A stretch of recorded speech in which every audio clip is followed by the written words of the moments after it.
بسم اللہ الرحمن الرحیم۔ عزیز طلبہ طالبات، السلام علیکم۔ میں ہوں سید وسیم عباس۔ امید ہے کہ آپ خیر و عافیت سے ہوں گے۔ عزیز طلبہ طالبات، ہم جماعت دہم کی شامل نصاب اردو کی کتاب کے حصے غزل کو پڑھ رہے تھے۔ غزل نمبر 2 کے شعر نمبر 1 سے لے کے 5 تک ہم نے پڑھ لیے تھے۔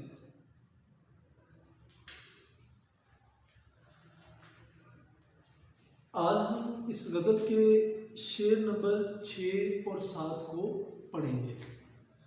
سب سے پہلے ہم مشکل الفاظ کے معنی دیکھیں گے۔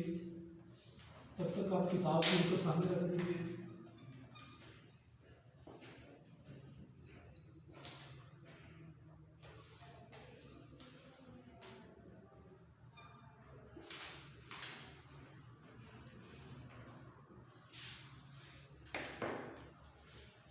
شعر دیکھیے۔ کاروبار جہان سنورتے ہیں، ہوش جب بے خودی سے ملتا ہے۔ کاروبار جہاں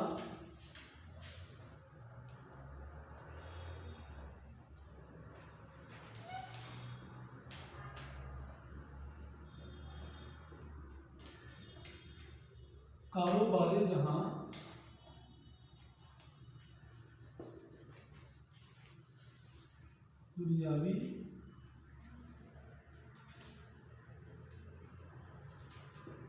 دنیاوی معاملات سنورتے ہیں،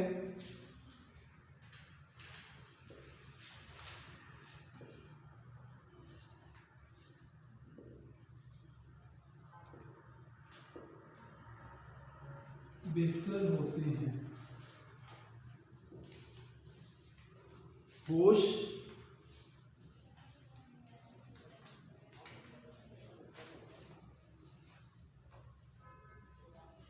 شعور بے خودی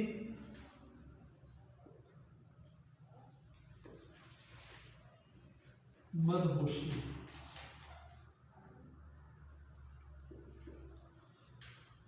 کاروبار جہاں دنیاوی معاملات سنورتے ہیں، بہتر ہوتے ہیں۔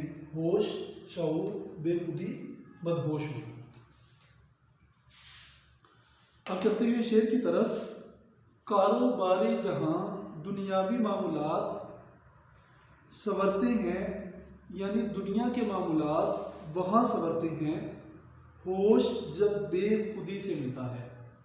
ہوش عقل، بے خودی مدہوشی، عقل کا نہ ہونا، لاشعوری کا عالم۔ محبت کو بھی کہا جا سکتا ہے بے خودی، کیونکہ جب انسان کو کسی سے محبت ہو جائے تو پھر انسان اپنی عقل سے فیصلے نہیں کرتا، بلکہ اپنی محبت کو مد نظر رکھتے ہوئے فیصلے کرتا ہے۔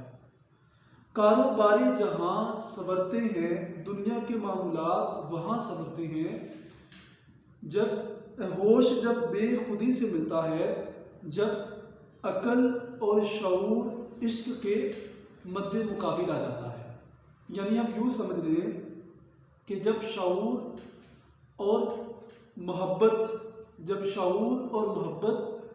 برابر ہو جائیں تو دنیا کے معاملات بہتر ہونا شروع ہو جاتے ہیں۔ دوبارہ پھر سن لیجئے۔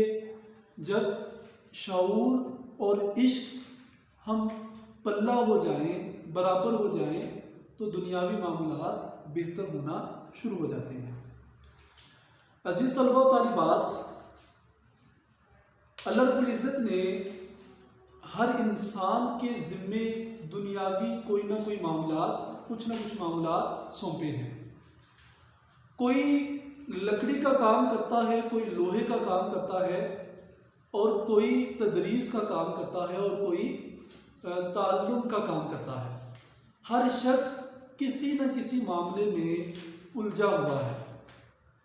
عزیز طلبہ و طالبات، اب کام کرنے کے 2 طریقے ہو سکتے ہیں۔ یا تو انسان اس معاملے کو صرف ذمہ داری کے طور پر کرے، دوسری صورت یہ ہوتی ہے کہ انسان اس کام میں محبت اور جنون پیدا کرے۔ عزیز طلبہ و طالبات، جب کسی کام کو دلی لگن کے ساتھ محبت کے ساتھ کیا جائے تو وہ کام بہتر طریقے سے ہوتا ہے۔ ایک چھوٹی سی مثال دیتا ہوں آپ کو کہ آپ عموماً صبح 7:30 8 بجے تک اسکول پہنچتے ہیں، 1:45 2 بجے یہاں سے جاتے ہیں اور اس کے بعد اکیڈمی میں آتے ہیں، پھر اکیڈمی میں کوئی 3-4 گھنٹے پڑھ کے جاتے ہیں، تو آپ کا پورا دن پڑھائی میں گزر جاتا ہے۔ اب بچے دو طرح کے ہوتے ہیں، کچھ بچے جو وقت گزارنے کے لیے آتے ہیں، جن کو وقت پھر گزار دیتا ہے، اور کچھ بچے ایسے ہوتے ہیں جو ایک زندگی کا ہدف رکھ کے پڑھتے ہیں، اپنی پڑھائی کو محبت کے ساتھ پایہ تکمیل کو پہنچاتے ہیں۔ یقیناً ان بچوں کا اسکول اور اکیڈمی میں دل نہیں لگتا جو بچے پڑھائی کو صرف ایک ذمہ داری کے طور پر کرتے ہیں، ان پر یہ فرض کر دیا گیا ہے والدین کی طرف سے، وہ اسی طور پہ کرتے ہیں۔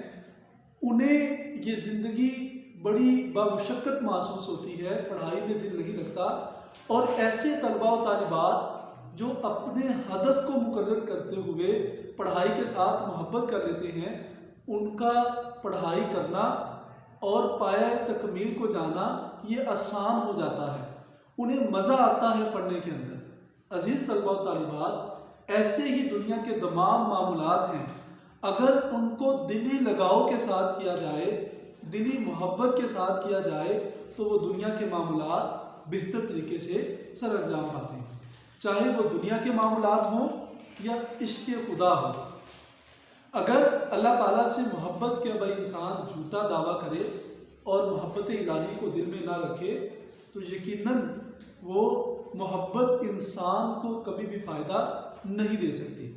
دل کو انسان کو فائدہ تبھی ملتا ہے جب انسان اللہ تعالیٰ سے محبت دلی طور پر کرتا ہے۔ عزیز طلباء و طالبات، اگر انسان کو دیکھا جائے تو انسان نسیان سے نکلا ہے۔ نسیان کہتے ہیں بھولنا، اور کچھ ماہرین کہتے ہیں انسان نکلا ہے انس سے۔ انس کا مطلب ہوتا ہے محبت کرنا۔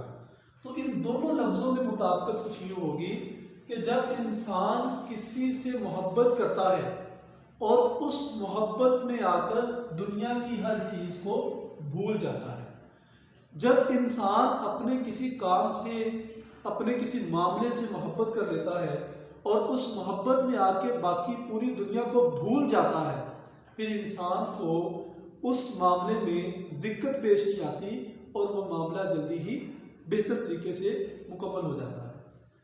ہوش والوں کو خبر کیا بے خودی کیا چیز ہے، جو صرف ہر چیز کو اپنی عقل پہ دوڑاتے ہیں، انہیں کیا پتا کہ بے خودی کیا چیز ہوتی ہے۔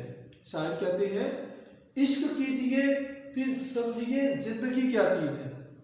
عزیز طلباء و طالبات، زندگی کا ایک ایک لمحہ گزارنا عذاب بن جاتا ہے۔ کبھی پوچھ کے دیکھیے ان لوگوں کو جو جیلوں میں زندگی بسر کرتے ہیں، ان کے لیے ایک لمحہ گزارنا بھی بڑا مشکل ہو جاتا ہے۔ جب آپ کسی کا انتظار کرتے ہیں تو آپ کے لیے 1 منٹ گزارنا مشکل ہو جاتا ہے، اور جب انسان کسی چیز کو محبت کے ساتھ کرتا ہے تو پھر انسان کا ایک لمحہ، ایک دن، ایک مہینہ، سال تو کیا پوری زندگی بھی گزر جاتی ہے، انسان اس کام میں تھکتا نہیں ہے۔ تیرا شوق اگر نہ ہو میری نماز کا امام، اگر اللہ تعالیٰ کی محبت نماز پڑھنے کا سبب نہ بنے تو یقین کیجئے کہ انسان کھڑا تو مصلی بھی ہوتا ہے نماز پڑھنے کے لیے، اس کا قیام بھی حجاب ہوتا ہے، اس کا سجدہ بھی حجاب بن جاتا ہے، کیونکہ اس میں حضوری قلب نہیں ہوتا۔ انسان کا ذہن کہیں اور ہوتا ہے اور انسان کھڑا کہیں اور ہوتا ہے۔ شاعر کہتے ہیں کہ اگر تیرا شوق اگر نہ ہو میری نماز کا امام، اگر اللہ تعالیٰ کی محبت نہ ہو نماز پڑھنے کا سبب، تو پھر قیام اور سجود کا کوئی فائدہ نہیں ہوتا۔ عزیز طلباء و طالبات، یہ تھا شعر نمبر 6۔ اب ہم بڑھتے ہیں شعر نمبر 7 کی طرف۔ تو پہلے ہم اس کے الفاظ معنی دیکھ لیتے ہیں، پھر ہم بڑھیں گے اس کے مفہوم اور تشریح کی طرف۔ روح کو بھی مزہ محبت کا دل کی ہمسائیگی سے ملتا ہے، مزہ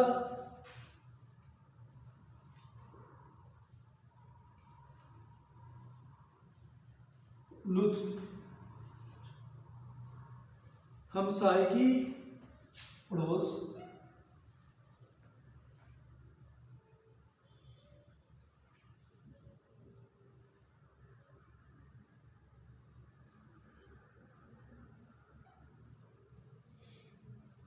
مزہ لطف کو کہتے ہیں، راحت کو کہتے ہیں، سکون کو کہتے ہیں۔